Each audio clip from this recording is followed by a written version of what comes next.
Hi folks, today we are going to look at one of the most disgusting teachings in the Christian church.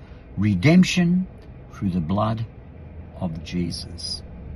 What the Christian church has done with that phrase and what the New Testament means by that phrase, completely different. Don't look anything alike.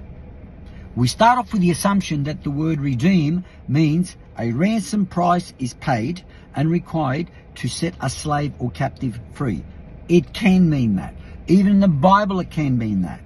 Then what the Western church has done, it's taken that understanding of redeem and applied it to the death of Jesus. So God requires Jesus to pay the price. Jesus has got to take the bullet and die and shed his blood as the payment of a price so God can take back possession of us. That is gruesome, and that's not what the New Testament says at all. To be sure, the word redeem is used in the Old Testament to describe a ransom price that an owner pays to a captor to buy back. The price paid to buy back a slave. So a price is paid by an owner to a captor to buy back his slave. So the slave becomes his possession again. That is true, but that's not the only meaning of the word redeem in the Bible. You see, the word redeem in the Bible is lutron. The original root word of lutron is luo. Luo. Luo means to loose. That's where we get our English word loose from. It's from the Greek word luo. Luo, loose. It means to set free, to release, to loose. That's what it means. And a slave could be luoed, released through payment of a price.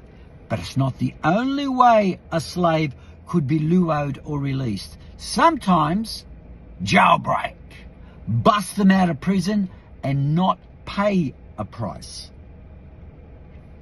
Because the New Testament uses that second definition, a jailbreak.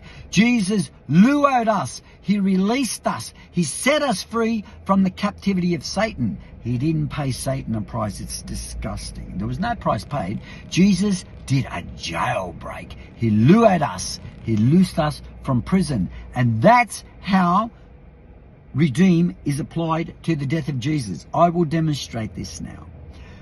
But because the word redeem has this heavy baggage with it about payment of a price to a third party, I mean, who did God pay the money to? The devil? The captor? It's ridiculous.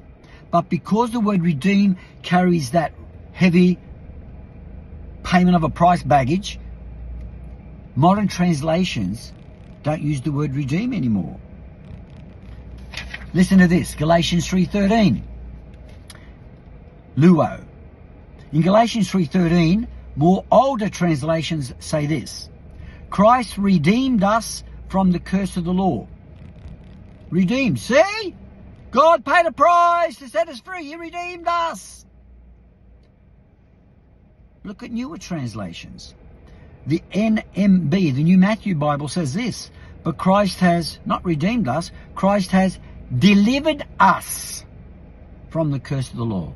Oh, what's happened to the word redeemed? Delivered. With deliverance, there's no payment, folks. No payment. Redeem can mean it, but the Greek word luo actually means to deliver, set free, rescue, loose, release. Look at the NIRV, New International Reader's Version of Galatians 3:13. Christ set us free from the curse of the law. Set us free, not redeem. Yes, you could be redeemed, luoed, set free through a jailbreak. The word set free does not mean payment. Christ delivered us, Christ redeemed us, Christ set us free. The New Living Translation says of Galatians 3:13, but Christ has rescued us from the curse of the law. Well, the New King James Version says he redeemed us. The NMB says he delivered us. From the NIRV says he freed us. And the NLT says he rescued us. Three of the four don't imply payment.